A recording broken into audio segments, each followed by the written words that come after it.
The Canadian housing market has transformed very much in the past year, and most of which is not expected from a normal real estate market or cycle.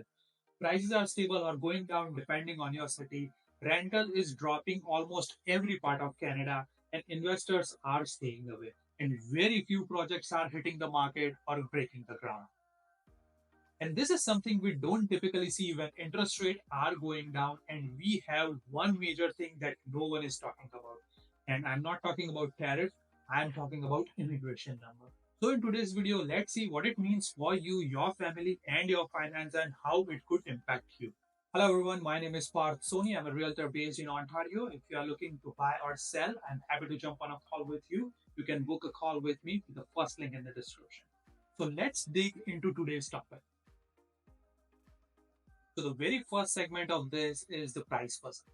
Now, traditionally, lower interest rate stimulates housing demand, pushing the prices at an upward trajectory. However, in 2025, we are seeing a very different story. According to Canadian Mortgage Housing Corporation, that is CMHC, while prices are expected to grow faster in 2025, the recovery is very uneven, with condominium market lagging, especially in the regions which is dependent very heavily on investor activity. And this suggests that factors beyond interest rate are influencing the market, which is very typical. And that's what I tell all of my clients. It's not only the interest rate, but there are so many other factors which affect the housing market, like what is happening in outside of the country, also what is happening with the job market. And this is the biggest indicator. When job market is not performing well, expect prices could go down. Now let's talk about the regional market. So Alberta, which is booming right now, the average price have increased to $524,000 in March of 2025, marking a 3% rise from February and 5.5% from year over year. Same thing which we are seeing in Edmonton at 9.4%.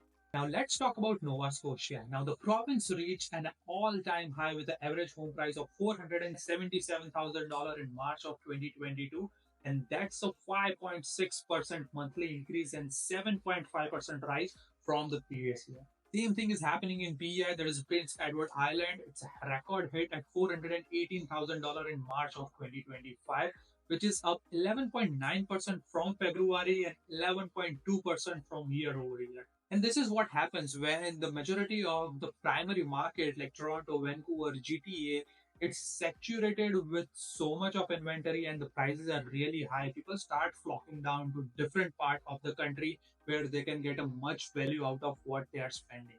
Now, to give you an idea, let you know that freehold home in Toronto are still selling pretty good if it shows well. On the other hand, condo market is not performing very well. A handful of condos are selling, but most of the one bedroom condos are struggling. If you have a condo which is on a higher side, like 2 bedroom or 3 bedroom, and it shows well, it should sell in a good time frame. But if it's a smaller condo or studio, you might have some difficulty. And if you're someone who's struggling to get your condo sold, check out my videos in which I've mentioned that will be super helpful to so many people. So do check that out. Now let's talk about the second section, that is the rental market dynamics. Now, the rental market is also experiencing unexpected trends. Now, TD Economics report that purpose-built rentals growth slowed to 6.5% at its pace in 2024, with the condo rate cooling below average at 3.4%. Now, factors such as increased rental supply and reduced immigration are contributing to this slowdown. I always recommend all of my clients, especially investors, go and check out on rental.ca. So if you see rental.ca right now, the national average rent is $2,119, and that is roughly about 2.8% drop. It also says what is happening in the major cities like Toronto, Vancouver, Calgary. If you see Toronto and Vancouver, both are 6.8% and 6.3% respectively negative in terms of rent.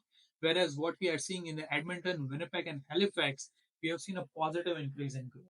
And as it mentioned, like the prices were increasing in those provinces, so many people are going down there, which basically create a supply and demand issue, and the rental is increasing in those particular cities or those particular areas.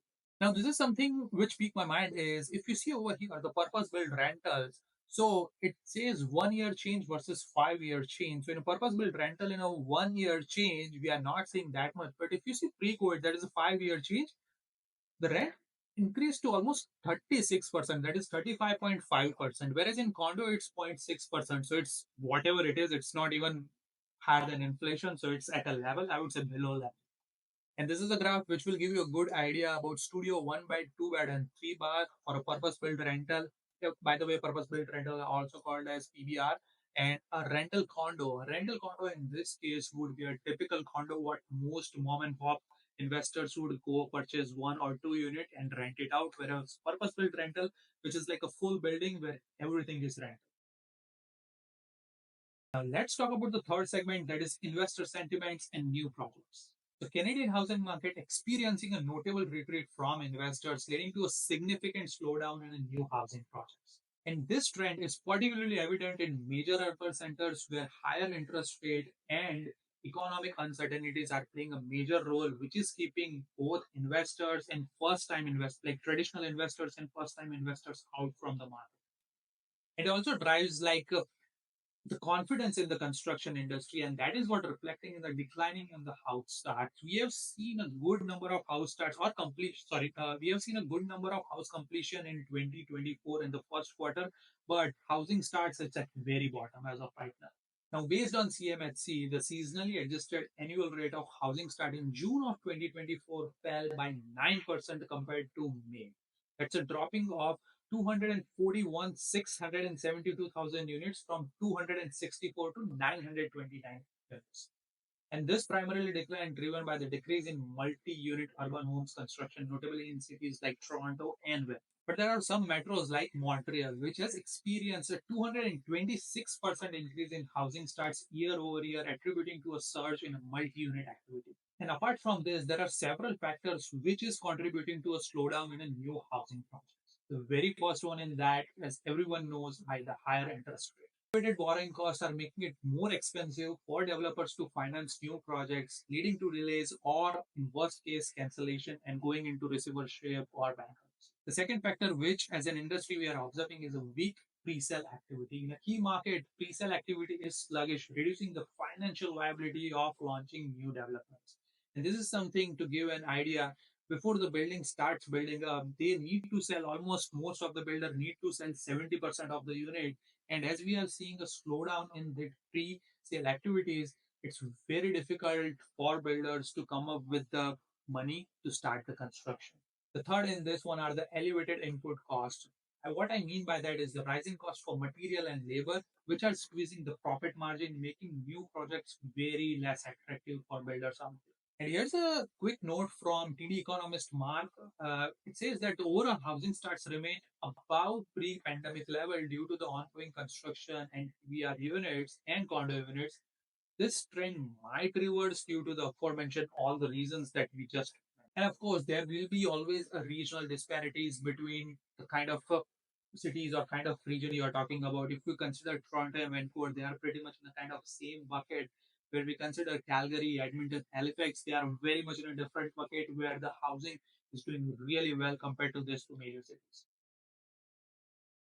And the fourth factor in this one are the immigration numbers. Now, immigration has historically been a significant driver of housing demand in Canada. However, recent reduction in immigration targets are impacting the market. Everything mortgages highlight that Ontario and British Columbia are experiencing slower price growth due to reduced immigration, while Alberta and Quebec seeing very strong demand and recoveries. And this is not only from immigration, but people are also moving from province to province. I have personally seen 4 to 5 of my friends move from from Ontario to Alberta. Now let's check out this immigration pattern over here. So it says Q1 2024 up to Q1 of 2025, and this is something what I get from Stat Canada, StatCan. So total non-permanent resident. Now, if we see from Q1 to Q4, there is an increase of 155,000. From Q2 to Q3, an increase of 117,000.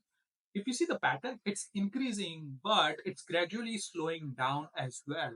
So the total number increasing, but the amount of people coming to Canada, it's gradually going down. And this is something you will see over here. From Q3 of 2024 to Q4 of 2024, we have an increase of 41,000. So from 155 to 41,000 people Now, in the Q4 to Q1 of 2025, we have negative 28,000. And this is something we haven't seen in a while.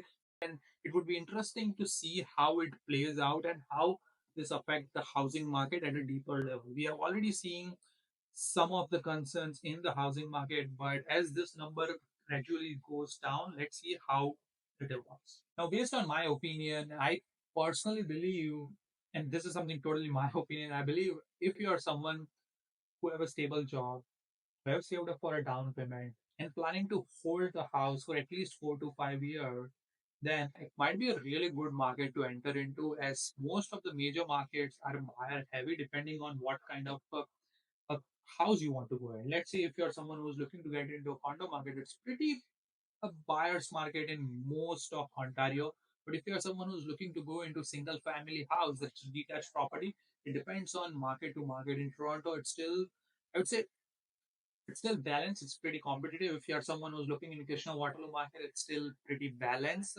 Based on the number, it's at 2.3. So it is at a seller market, but depending on the property, it could be a balanced market for someone else. If you find any value out of this video, make sure to like and subscribe. And thank you so much for watching. I will see you in the next one.